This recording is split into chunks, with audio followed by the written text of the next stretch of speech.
My only question for you right now, are you ready for rapid fire? Oh, that was a professional segue, sir. Do you like that? Do you like that? You're going to get a round of applause from me. All right. I am so ready for rapid fire. Yes.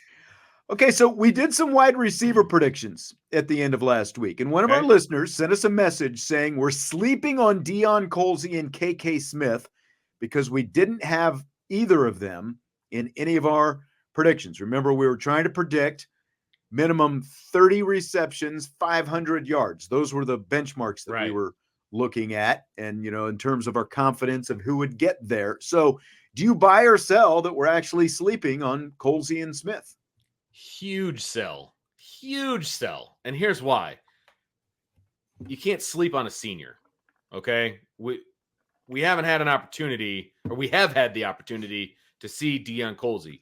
Does he have natural receiver ability? Sure does. But for many different reasons, he hasn't been a factor for the first 3 years that he's been on campus. And so if he does break out, awesome. But again, if we're going to talk about being from the show me state, I'm going to need to see a full year of Deion Colzie either healthy and or on the field, because you didn't get passed up by guys that are younger than you. Right. Because that's been the problem in the past. And he hasn't proven that he can be a relied on wide receiver. And so that's why there's no way we're sleeping on Deion Colzie. I'm sorry. He has the ability to do it, but he hasn't even come close to doing it up to this point. Absolutely. He has shown in flashes that he can do it in practice. Like we saw, he had a nice little blue gold game, but I'm not going to get bent out of shape because he's been here for 4 years now. The guy has 16 career catches for a little over 300 yards in his first 3 seasons. 9 receptions for 192 yards 2 years ago is his best season. Right. He's behind Jaden Thomas and Bo Collins going into training camp. So why should I be buying, high stock in Deion Colzie? And it's not a shot at Deion Colzie, but the fact is he's been here for 3 years. So we have a history with him. The only thing that he can do is go out and ball out in training camp and show that he deserves to be at least ahead of one of those 2 guys, because that would put him on the 2 deep, which would mean he's in the top 6 in the rotation, which is a rotation that Mike Brown is looking at. So I can't buy on Deion Colzie, regardless of how much talent is there. Again, we know it, but he has to show that he can go out and do it in a game and stay healthy at the same time, because that was obviously a factor last year. As terms of KK Smith, again, didn't play in a game last season. Nope. He had a flash or 2 during the spring, but there's not enough to say, man, KK Smith is someone they're going to really rely on going into his sophomore season. He's second at field receiver on the depth chart going into training camp, behind Chris Mitchell, the FIU transfer. Cam Williams is also there. So what is Cam Williams going to do? There's a lot for KK Smith to prove, but there's no reason at this point right now to be buying high on either one of these guys, because they just haven't shown us anything to give us that inclination at this point. And yeah, KK right now, by my estimation, is the 4th slot receiver. Like that, you're pretty far away from getting on the field as the 4th slot receiver. So he's got a lot of work to do to bounce past all of those guys. And so maybe he can do it, maybe he can't, but he's not a guy I'm putting my money on based on where he's at on the depth chart right now. I mean, does Smith get more reps than Jaden Harrison? Right. Or Faison or Greathouse? No. The answer is no. At best, right now, he's the number 6 receiver. At best. Oh my gosh. Yeah, at absolute best. And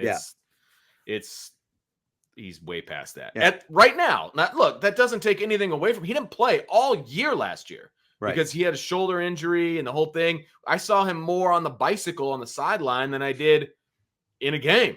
So he's got a long way to go.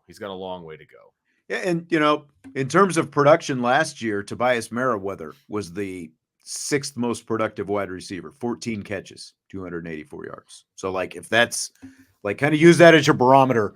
As you're looking at KK Smith, a guy with 0 experience, right now, Like, are you confident that he's going to get to that even? Like, as of right now, again, there's just nothing that says that he's even going to get to that. That doesn't mean that he's not still going to have a nice career at some point, but he's much lower on the depth chart because they went out and brought in a lot of guys with a proven track record, which is what you needed to do. If you name off, your top 6 receivers, right? And we did this the other day. I still have it written down on my notepad right here. Then you start naming 7, 8, 9, 10.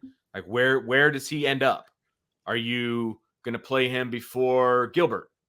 Right. Are you going to play him before Deion Colzie? Are you going to play him before Cam Williams? Are you going to, like if you say no to all of those, then he's 10th right now of a 6-man rotation.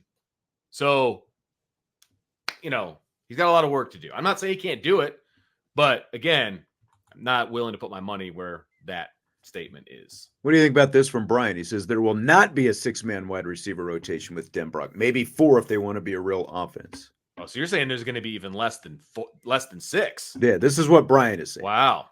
Like wow. I think that there's still a 6 because this is reps. This is not like everyone's out there, on the playground getting balls thrown at them every other play. You've still got to, kind of spell guys, give them a play off here and there, all that kind of stuff. And then, and someone else then comes in on the play. And obviously you're not even passing every play. So it's not like there'll be a core of probably 3 to 4 guys. And those are going to be the guys who accumulate the highest level of production. But guys number 6, 7, and 8, 5, 6, 7, and 8, whatever they happen to be, they'll still be on the field, but that doesn't mean you're having balls thrown at them all the time. So that's There's going to be 6 at minimum in the rotation that play when the first team offense is on the field. 100%. That's not changing. And they will be subbing. They're not going to go tempo all the time. That negates tempo. If that's what you do all the time, then teams can match up against it because guess what? Your kids get tired too. So you can't always go tempo. That doesn't work. So there are going to be times when they're subbing. There are going to be packages. There are going to be changes in the offense. It is not going to be the same 4 guys all the time. There will be at least 6 in the rotation. 100%. Right. You don't bring in as many guys as they brought in, and especially if you want to make it over the course of the season. And again, think about the schedule. In your bigger games, Texas A&M, Florida State, we all know what the bigger games are. Sure. In the bigger games, the rotation probably does get paired a little bit. Shrink a little bit. You want your better players out there on the field as much as possible. But in those other games, I mean, you're not just going to run the same 4 guys all the time, and then they're not going to have any legs by the time November comes around. I feel very good. If I was to say to you, Sean, in the first game of the season, Texas A&M, okay? 6 is the number. Do you think Notre Dame will play 6 receivers in that game on offense, period? Do you think that will be a question mark, I should say? Do you think Notre Dame will play 6 receivers on offense in that game? Not talking special teams, none of that. Do you think 6 guys will line up on offense at any point in the Texas A&M game? Now, this is a little bit of a trick question. I'm going to say yes because of the heat, because the heat's going to be a factor. I absolutely think you're going into the season. Yeah. From a packages standpoint, from a heat standpoint, from a just wanting to get different bodies out there based on matchups. Like, yes, there's going to be 6 at least. Right. So, yeah, there's going to be at least 6 in the rotation. And if you're going to run out 6 at A&M, you're going to run out 6 against Florida State. You're going to run out 6 against, USC, who, name your opponent, right? There'll be more that get run out against the lower opponents because then you've got garbage time. I'm talking about the starting offense. When Riley Leonard is the quarterback, how many wide receivers are they going to play? It will be a minimum of 6. I agree. Yeah. I totally agree with that. Fill in the blank. Notre Dame commit Noah Grubbs winning the accuracy challenge at the Under Armour Future 50 over the weekend is blank. Cool. Great. Like I think it's great. It's a nice feather in his cap. You know, he's still got 2 years of high school. 2 years of high school left. I'm not ready to, anoint this kid after his sophomore year. No anointing lotion. No anointing lotion coming at this point. And so I think it's cool. It's great. I mean, if I want anything from a young quarterback, it's going to be accuracy, because as he gets older, the arm strength will then follow and he will get stronger, bigger, stronger, the whole thing. So if you're starting from a point of accuracy, that's fantastic. So awesome. And this is a guy who's going into his junior season of high school. So he's obviously still pretty young.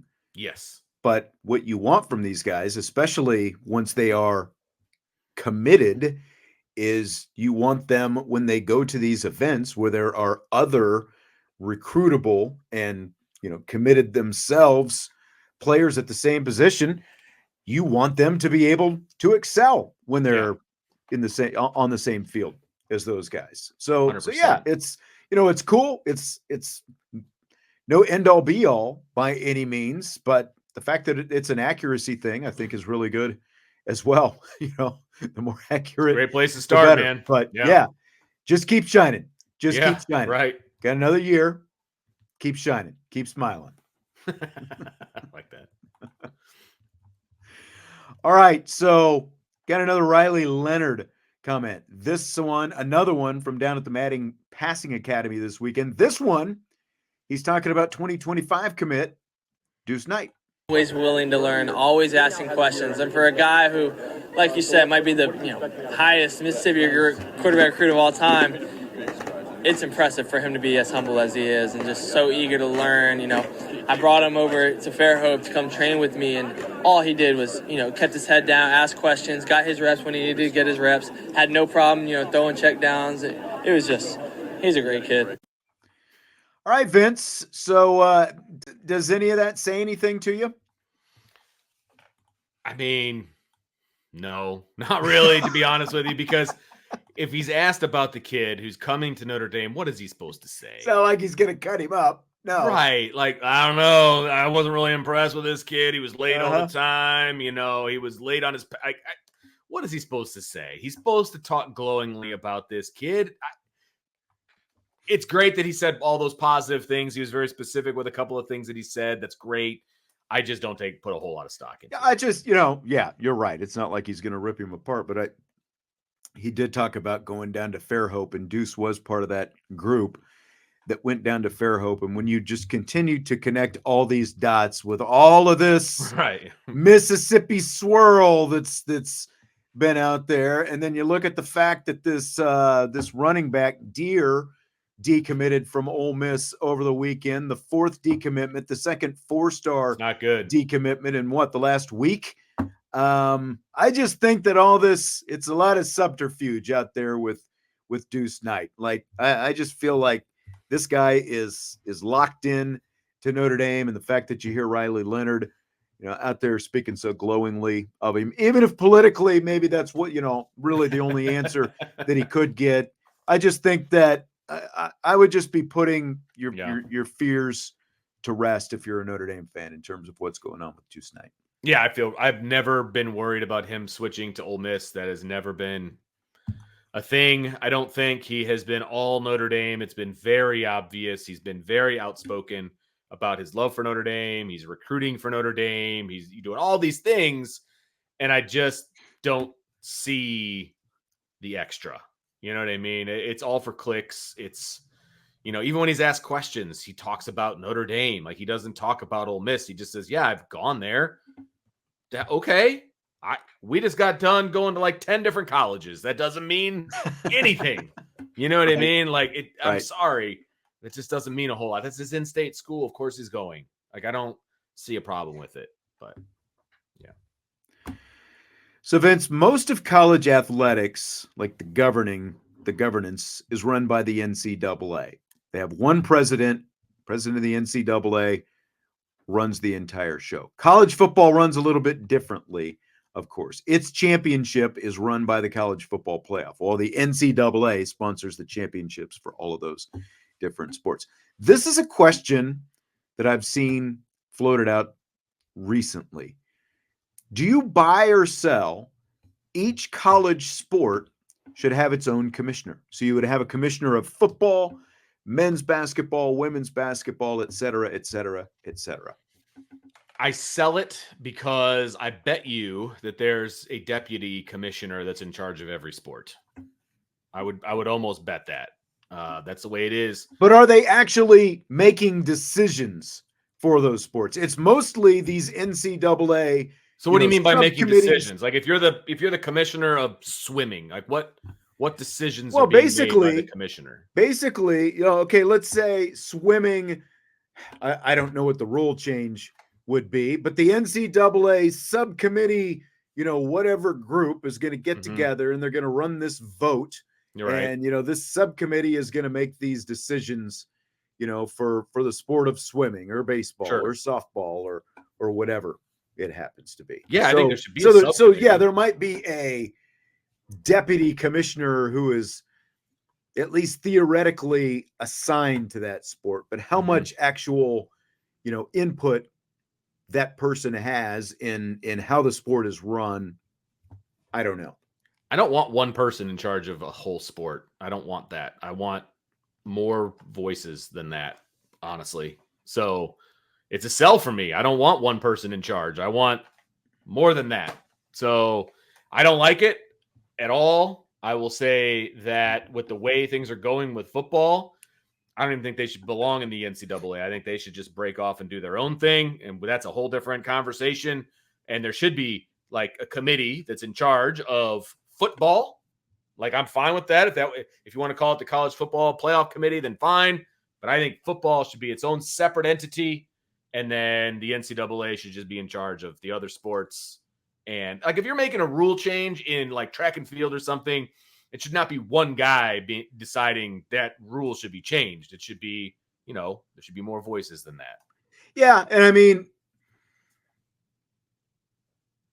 again, this is an idea that I've seen sort of floated externally. And, when you look at the responsibilities of the commissioners of professional sports, whether it's the NFL, baseball, NBA, whatever it happens to be, there's more than just rules changes. I think, because like the owners of those teams, essentially become the subcommittee, right? And they vote and they do all this, so it's not just the commissioner making the decision, but at the same time, like one of the bigger responsibilities of the commissioner of each professional sport is negotiating the TV contracts. And that's all done.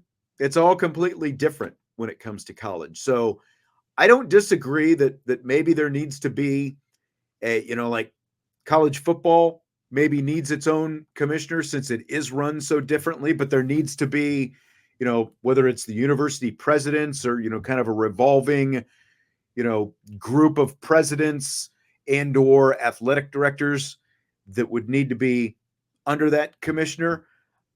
I think because of, again, the fact that the NCAA essentially is putting on the championships for all these other sports, I don't think that commissioners for each of those sports make as much sense. I could see it for football, for the other sports, not so much. Yeah, because I think that when you were talking about the NFL model and the MLB model and things like that, right? And you've got the commissioner, and the commissioner is usually appointed by the owners, right? The owners, all they're worried about is one sport.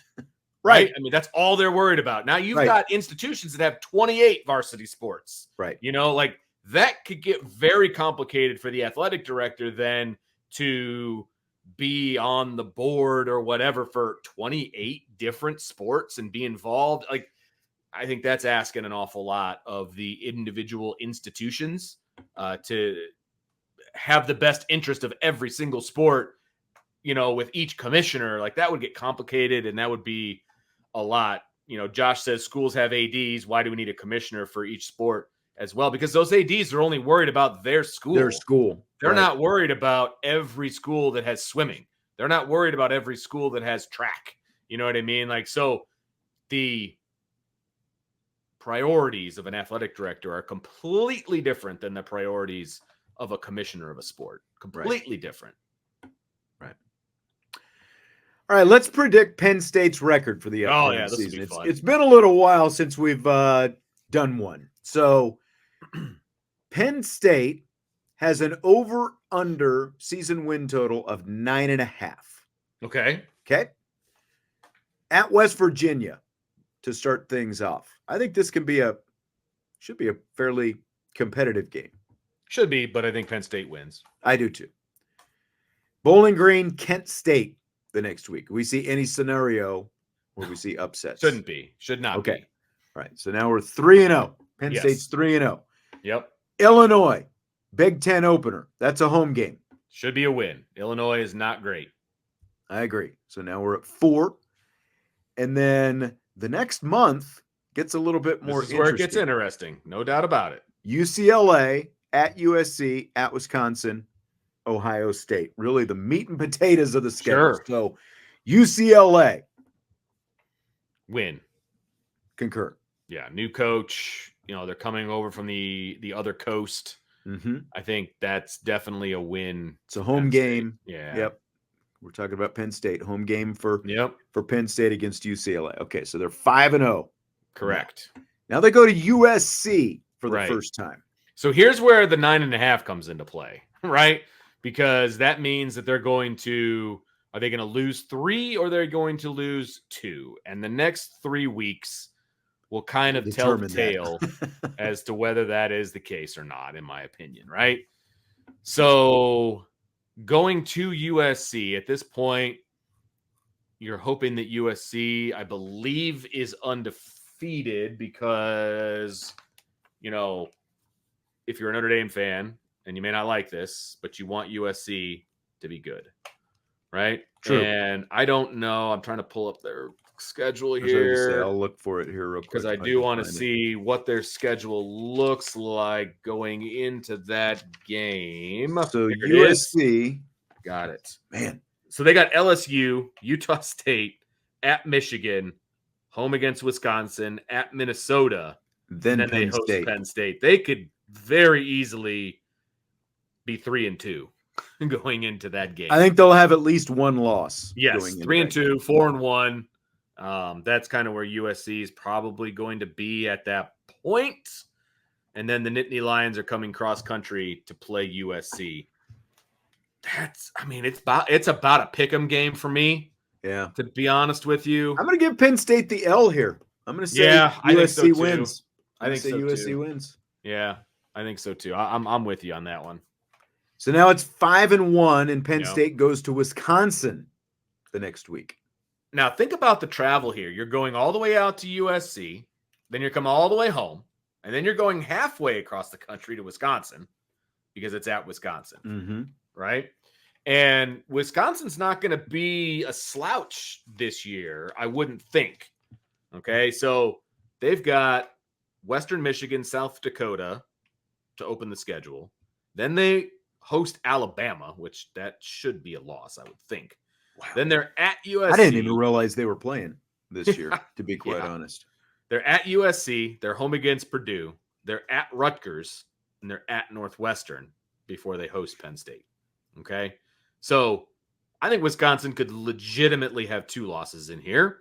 They might have 1. I will give this one to Penn State. I think they bounce back at this point. I agree with that.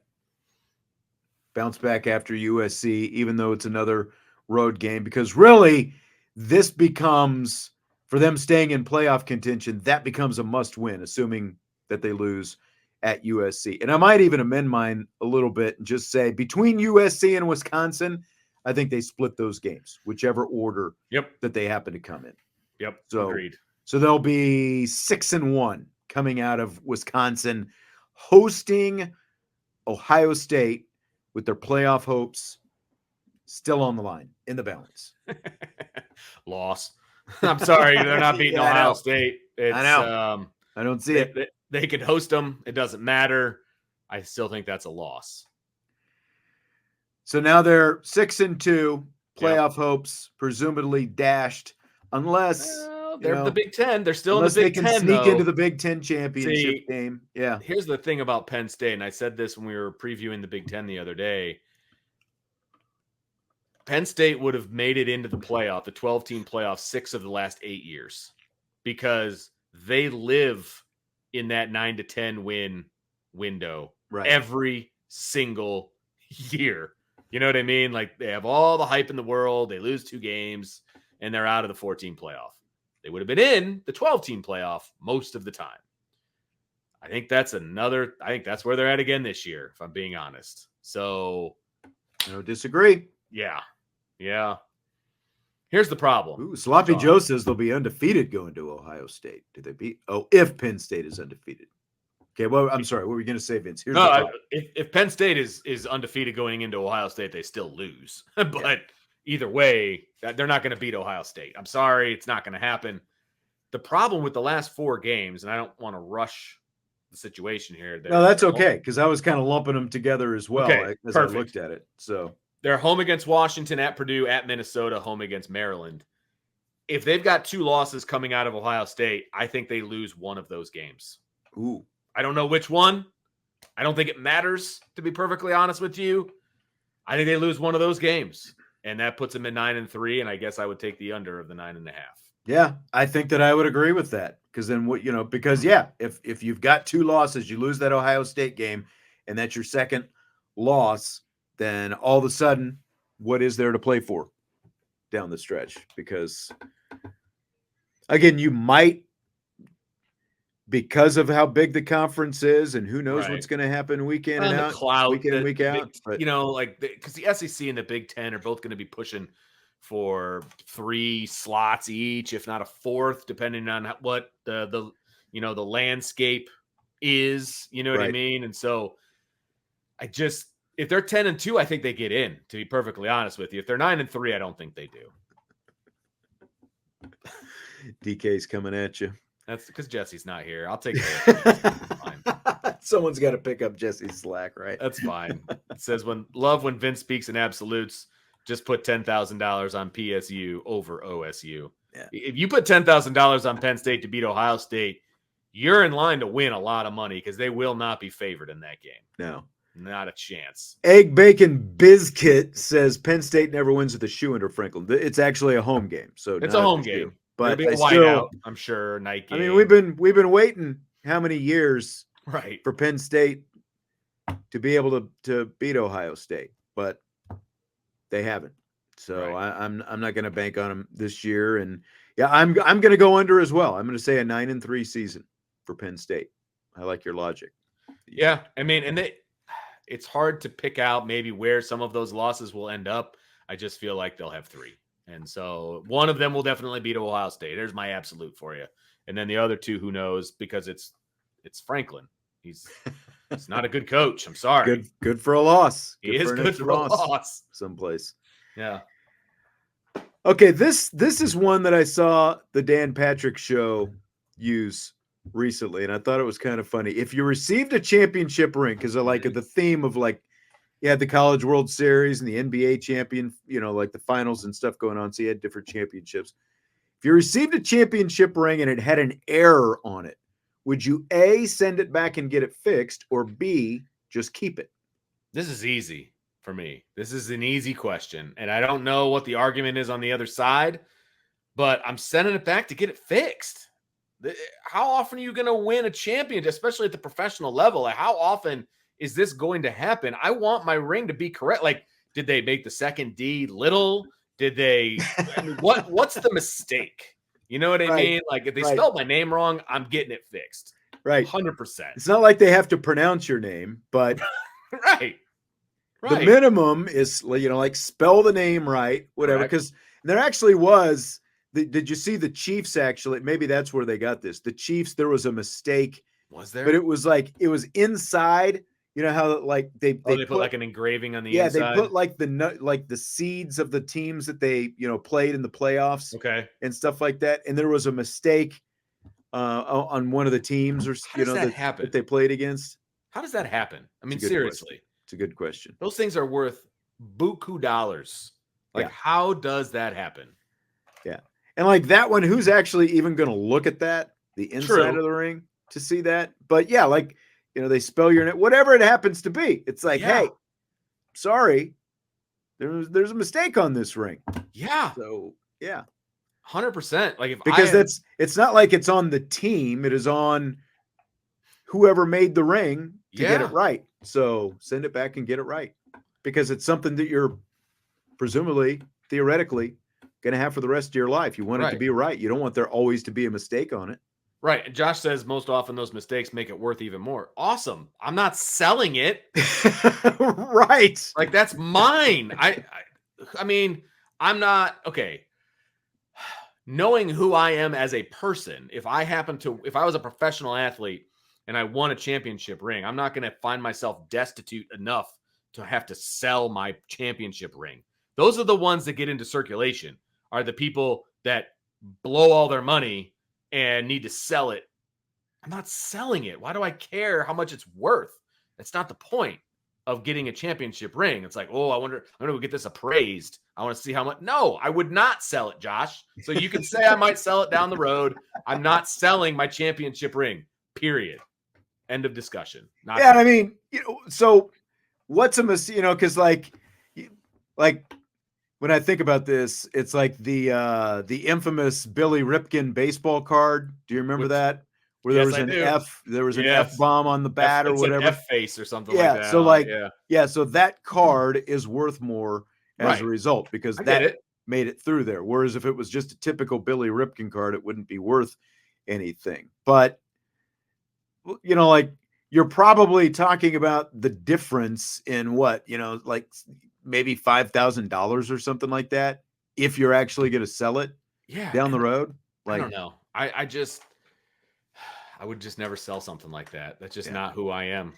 I mean, I earned that thing, dang it. Like, I want to show that off to people. I want to have that in a place of honor. Like, that is not like, it would just be a terrible thing is if I see some, degenerate gambler has my ring. Like, well, let's be honest. Let's say you or I got a ring for something, right? You have rings.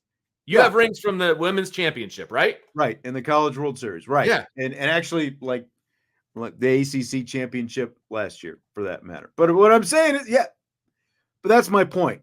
Yeah. No one wants the Sean Stiers ring, right? Right. They want the Niele Ivey ring. They want the Ruth Riley ring, like they don't want the Sean Stiers ring. So like, that's the only, so like, so there's a mistake on the Sean Stiers ring. So now it's going to bring what, $55 instead of 45, like. But you would never try to sell those rings. Those mean something to you. Right. You know what I mean? And you weren't even on the team. You were part of the organization. You were part of it. I think you're an integral part of the situation, but like, you weren't even on the court, and those rings are something that you would never sell. Right. You know what I mean? Like, I don't know. I just, exactly. And yes, I would like, and and like in both cases, the first thing, Stiers, STI. Exactly. Yes. Brian has a good question, and I want you to answer this because this is for me, but he says his question is, Vince, would you wear it and when? Have you ever worn the rings that you have gotten? Yeah, very rarely, just because there aren't a whole lot of instant, and it's funny, like my College World Series ring. Okay. The last time I wore it is when we all, Jesse and I, and, we met up with our boy Sluggo in Omaha. And, so I took the College World Series ring and I wore it when I was out there. And then, so like after Notre Dame won that opening round game, we've talked about this. We went over, there was a big, like not a party, but there was a big, sort of social gathering in the lobby and the bar area of the team hotel. There were Notre Dame people everywhere. And I had my ring on that night. And Pete gave me a hard time afterwards. He's like, "Oh, I noticed you had you were flashing that, that ring." And it's like, I've got a freaking College World Series ring. Why wouldn't I wear it to something like this? Absolutely. That's where you do it though, right? Yes. So like, if I had a coach who won a state championship as a coach in high school football, right? And so he's got the blue ring. And so when in Indiana you win, you get a blue ring. If you get second place, you get a red ring. Okay. And so he would wear his state championship ring on game nights On Friday nights, he would get it out, he'd put it on. Like that was the thing that he did, right? That's the kind of thing I would wear a ring to. It would have to have some sort of a meaning to it, or a reunion of that team, or something along those lines. It wouldn't be like, hey, I'm going to Duncan, I'm going to throw my ring on. Like that's not. And that's the thing. It's like there aren't enough like in terms of the women's national championship ring, like probably twice a year when a big game comes up, I'll throw that ring on. That kind of thing. And Niele Ivey actually wears hers quite a bit still. The 2001. There you go. Championship. Probably big games, that kind of a thing. I see her wearing hers all the time. Yeah. When we're sitting there for the pregame interview and stuff like that. No, Joe, I'm not talking about the fancy Roach Hotel in Council Bluffs. I was talking about we went to the hotel where the actual team was staying and where there was, more than questionable things going on in and around. Let's just say that the hotel that we stayed at didn't have a bar. They didn't have they didn't have a proper lobby, let's put it that way. So, but yeah, that's, very few and far, and maybe even every once in a while, like I see Tim Priester, he's got a College World Series ring from that same season. I'll see him wearing it to a football game now and then. And yeah, really, for media covering the team and stuff like that. There are you can count them on one hand, actual media members that follow the team the whole season. Right. And I'm sure he was rewarded for that. He's a baseball alum as well, which I'm sure doesn't hurt that situation. But yeah, that's awesome. Yep. Yeah, I'm trying to think, otherwise it's just like very few and far between. They mostly stay. I've got like a little box that I keep them in with some other stuff. That's awesome. Like that is so cool. You break it out every now and then, clean it up. Yep. So the question is, next year with women's basketball, we all think they're going to be really, really good, right? Right. What is the basement of games that I need to show up to and do with you to get a ring? To get a ring? That's all I want to know. That's a good question. That's a good question. Because did your co-host get a ring too? Because she's not there all the time. She is there for the big games. Well, I think that she contributes to the program in other ways that's probably it's like that's fair. Automatically gets a ring, which I will never be able to do. So there is that. That's right. Salty. I would wager that there could have been a by the hour. I know there was a monthly rate because when we pulled into the parking lot, it was one of those. Kind of like it's a few steps below a Motel 6, but like the Motel 6 where you've got the balcony, you've got an upper level and a lower level, and you've got like a balcony and a rail on the outside of the motel. We walked up and there was a guy sitting outside, and this is after midnight. He's sitting outside his room on the balcony in a lawn chair eating chicken. Nice. Yes. I thought you were saying he was like urinating off the balcony. No, fortunately, no. As far as we know. But yeah. That's great. That's fantastic. Door was always locked. Can imagine. All right. Well, that's going to do it for tonight. Appreciate you being here. Ryan will be in for tomorrow. Jesse will be in as well. I think I need to check and see if he's going to bring back that whiteboard because we got the 4th of July, of course, on Thursday. Yeah. Thursday. What I'm thinking is, are you going to be here Friday? Friday. I think so. Yeah, I've got it on the calendar. So yeah. I'm thinking what we're going to do, since there's no show on Thursday, I was thinking about a 3-man we in, we out on Friday. Okay. I'm in. About that. You haven't done we in, we out before. So I'm in. Okay. See? I'm in for we in, we out. We in for that. I think that's what we're going to do. So just so everyone kind of knows what's going to happen. Nice. Later this week. All right. Well, that's going to do it. Hit that like button before you leave. If you would, we do appreciate it. Joe says, yes. Okay, Joe, just for you. Boom. Cha-ching. We will talk to you tomorrow on IB Nation Sports Talk.